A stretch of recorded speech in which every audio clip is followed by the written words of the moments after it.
تحرك يمنة أو يسرى، وأنت وعملك هنا. هذه الحقيقة العظمى، ولهذا قال جل وعلا: وهو الحق وقوله الحق وجاءت الموت بالحق ذلك ما كنت منه تحيد. وجاءت سكرة الموت بالحق ذلك ما كنت منه تحيد. ما كنت منه تفر، وما كنت منه تهرب، وما كنت منه تستنصر بشيء. ولو استنصرت فلست منتصرا، لأن الله جل وعلا حكم على الخلائق كلهم، فقال جل وعلا: كل من عليها فان ويبقى وجه ربك ذو الجلال والإكرام. تصور يا عبد الله لو وضعوك هكذا ستدخل إلى هذا القبر. تصور إذا كان مصيرك هكذا فماذا ستقول؟ فما عسانا أن سنقول لرب العالمين: لا تصطفوا علينا النبي وأنت رقيق يا عبد الله. إذا كانت الغرفة كانت فيها 4 ديال المتروات وكتضيق، فكيف إذا وضعوك في هذه الحفرة؟ والله الذي لا رب سواه ما غادي يرفعك الأب ديالك، ما تذبحك الأم ديالك، ولو تستطيع. من منكم الآن يستطيع؟ نعطيه 100 مليون، نعطيه ولاد العيال كلها، نقول هي في الملك ديالك. بات ليلة واحدة مكان هذا الميت، ليلة واحدة نصفوا عليك اللبن ويضعونك هكذا لا تتحرك ولا تتفلت.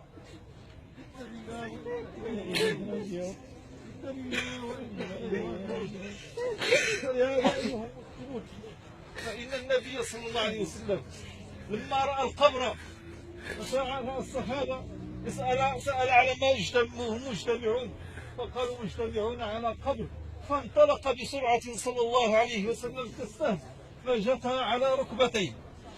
على ركبتيه، فقال صلى الله عليه وسلم: لمثل هذا فأعدوا.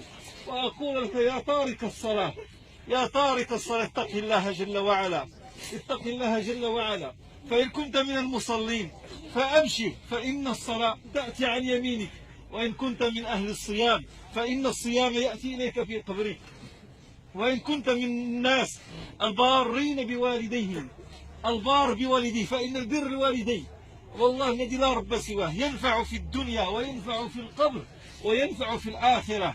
فإياك والعقوق، فإن العقوق يضيق القبر على المسلم. هذا القبر الآن متسع وسيضيق على صاحبه، سيضمه القبر، فإن كان من أهل الإيمان ومن أهل الصلاح فإنه يضمه ضم الحبيب للحبيب. أما إن كان من أهل السوء والعياذ بالله وكان من العصاة نسأل الله السلامة والعافية، فكيضم القبر ديالو حتى تختلف أضلاعه ولا منقذ له ويأتيه ملكان في هذه الحفرة. وقد أخبرنا الصادق المصدوق صلى الله عليه وسلم أنه يأتيانه ملكان فيقعدانه فيقولون له: من ربك؟ والكل منا يستطيع أن يقول يا ربي الله، ولكن في القبر هيهات وحيل بينهم وبين ما يشتهون. ما كنت تشتهي وتتمنى أن تتلفظ بشهادة لا إله إلا الله، ولكن إن لم تكن حيا عليها في الدنيا فإنها لن تنفعك في قبرك. والله الذي رب سواه، شحال من واحد أخبروني ناس تكلمت معهم وقلت: أيها الناس، من عاش على شيء مات عليه، ومن مات على شيء بعث عليه. فقالوا لأن واحد الرجل عنده ضيعة فيها الخصاء، تكلم بالدارجة باش يفهمني الكل، لأن الغاية الموعدة، والموعدة الغاية منها ليس الدموع فقط وإنما العمل.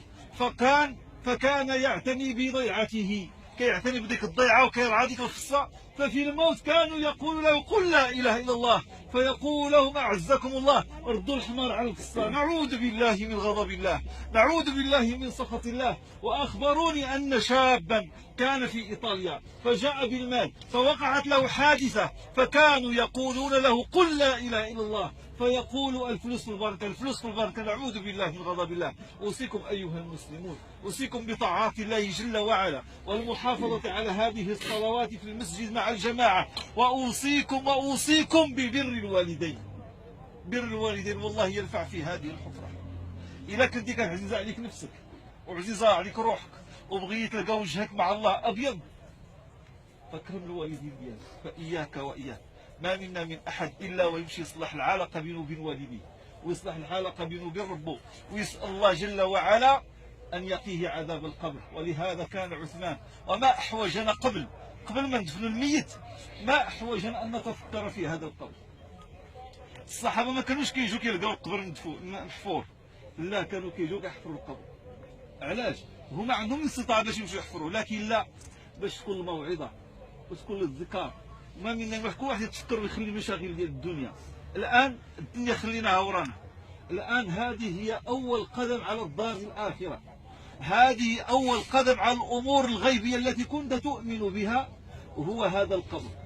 فقبل أن يلحد كان النبي صلى الله عليه وسلم يعظهم صلى الله عليه وسلم، فإذا لحد، فإذا أدخل القبر ردوا عليه القبر، كانوا كيدعوا معاه وكينصرفوا وهم متأثرون. والله كانت لهم قلوب يتأثرون بالموعظة، ولهذا كفى بالموت واعظة، كفى بهذا القبر. والله شكون منكم يستطيع الآن يدخل هذا القبر؟ شكون يستطيع يبات ليلة وحده ونخلوا هذا ندو نغطوه بمزافير وندو عند كلمة؟ شكون فيكم يستطيع الآن؟ لا أحد. أعز الناس فينا هما كامل قالوا سربيه ندوه القول. فنسأل الله حسن الخاتمة، ونسأل الله أن يختم لنا بالحسنى، ونسأل الله جل وعلا أن ينور لنا هذا القبر وأن يفسح لنا فيه، ونسأل الله عز وجل أن يرحم هذا الميت. فنسعى نشرع الآن في دفن الميت، والسنة أن ندخله من جهة القدم ونقول بسم الله وعلى سنة رسول الله صلى الله عليه وسلم. والآن فاش هو الراجل ما غاديش نحتاجوش نغطيه، إنما المرأة تغطى هذا لسترها، لأن عورة وليس فيه حديث، إنما هو لعورة باش ما تفلت منها شي حاجة وتبان العورة ديالها. بهذا كنغطوها عند الدفن. وسنشرع الآن إن شاء الله عز وجل في دفن هذا الميت. وقبل ما نشرعوا حين ذاك